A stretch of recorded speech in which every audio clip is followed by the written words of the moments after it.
Hey you, welcome back to I Just Watched. I'm Joseph, and we're discussing Glass Onion and Knives Out Mystery. Spoiler warning, just in case you haven't seen it, it's on Netflix. Right off the back, I think it's actually a good movie. I really enjoyed it. I also think it's as good as Knives Out was, so it's on par. I think both are very enjoyable movies. However, kind of how I did it was Knives Out, and it's not a nitpick or anything like that. It's just something I like to do. I usually, you watch for a little bit, then you try to figure out who is the main villain or the murderer, or you try to solve the mystery to see if you get it right, taking the small details before get to the real or to like blatant in your face information. And I was right and wrong, just like Knives Out. I guess Miles.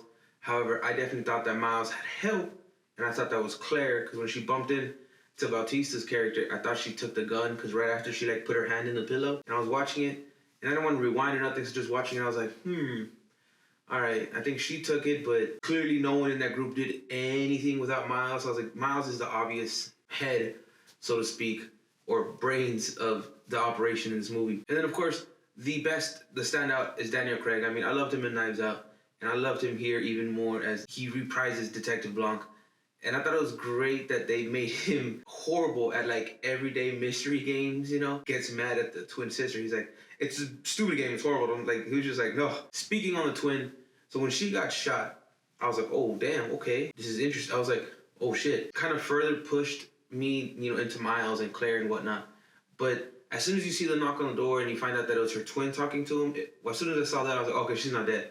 They're not gonna let her die. She has to be involved at the end of the big reveal. I like that twist they added to it, that it was actually the twin sister, wasn't her, and you didn't find out till, the climax until towards the end. And I like the characters, the individual characters, and the way things tied in and everything like that made it an enjoyable movie. It made it a good movie, had some interesting little twists and stuff. But between the two, Knives Out and Glass Onion, I would probably lean Knives Out. And it's not a big difference because, like I said, I like both movies, but I don't love either. I don't think either are super amazing or crazy over the top or just genius movies. I think they're really good movies and they're enjoyable, but I'm not trying to really rewatch them. And by now you should know that rewatching a movie is really how I rank it. Like, do I want to see this again, or did it, draw me in enough to like, oh, I gotta watch this again, catch details I missed, sets that in for me, it doesn't really have that crazy rewatchability. Saying that, the reason I probably lean Knives Out is because it definitely it definitely has that Clue aesthetic, and I love Clue, that whodunit aesthetic in the mansion and stuff like that,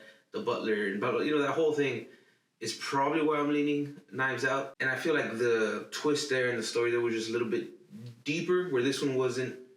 This one I think relied more on the twist or couple twists that it had to present the main person, versus the other one I think had this deeper connection with the family versus the friends here. Like I said, overall, it's a good movie. It's one of the better movies of the year. I feel like last year maybe my hopes were too high for some of them, but a lot of movies kind of let me down big time last year. And I say that just because I thought this movie was actually pretty good. I'd recommend it. If you haven't seen it, definitely give it a watch. It's enjoyable. But all that being said, I want to hear your thoughts. Have you seen it? Which one do you like more, Glass Onion or Knives Out? I think it's just Knives Out. I keep saying Knives Out because I keep wanting to say Glass Onion, a Knives Out mystery. Anyways, which one do you prefer between the two? What's your all-time favorite murder mystery? I want to know. Let me know down below. I love hearing from you. But until next time, stay safe, be well, y con mucho amor. Adios.